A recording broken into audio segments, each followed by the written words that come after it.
people should attend Hollywood Fringe as much as possible because, well, there are a lot of brilliant storytelling minds out there, but many people whose heart is devoted to writing, would have, otherwise have trouble finding an audience. I mean, there are only so many literary agencies out there, only so many producers who will who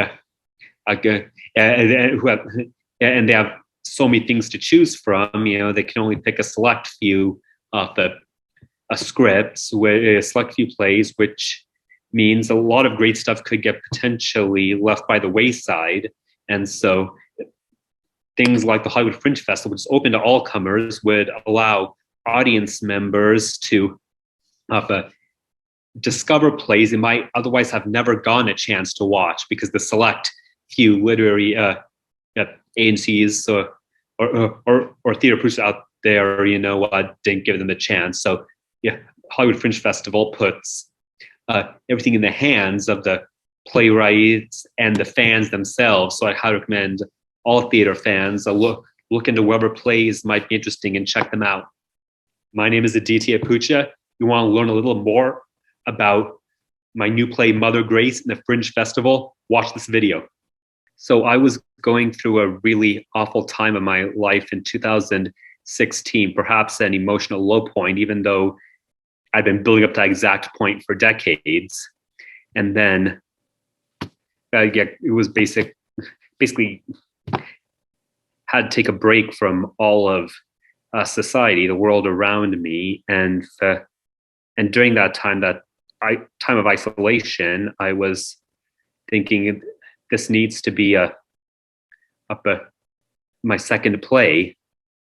And then I was overwhelmed with different emotions concerning three mother figures in my life. My biological mom, whom I grew up with, my pastor, whom I didn't meet until 8 years ago, but who 100% deserved to be called a mother to me as well. She even told the whole congregation I'm like a son to her, and her nurturing's meant so much to me. And then God, and you might say, wait, God and mother. Well, a different pastor of mine, someone I'm close to had told me the previous fall, so 2015, that God transcends gender, can be worshipped in whatever forms we seek. So yes, isolated from everyone around me, overwhelmed by strong emotions regarding Annapurna Pucha,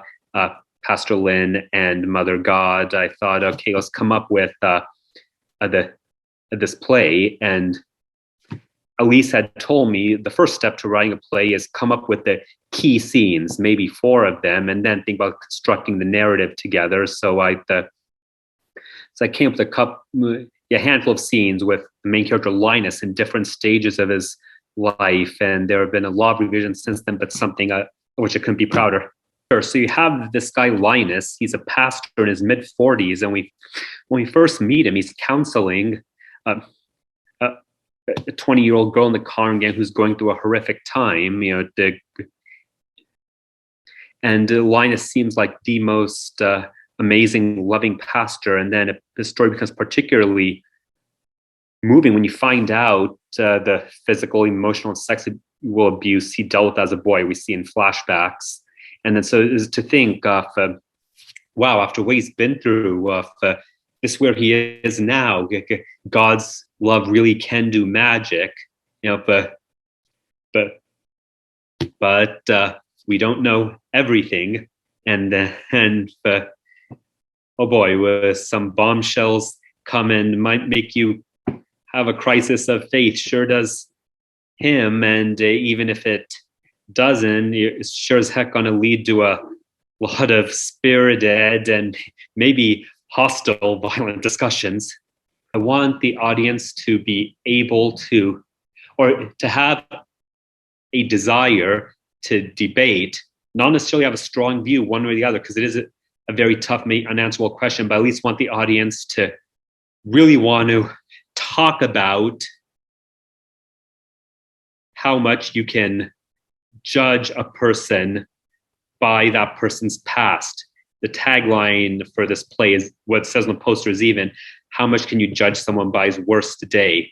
I mean, we all do bad things, but some people do worse things than others. There's certain things so bad that they're unforgivable. But what if it was motivated by a whole lifetime of pain? Even was this what they did?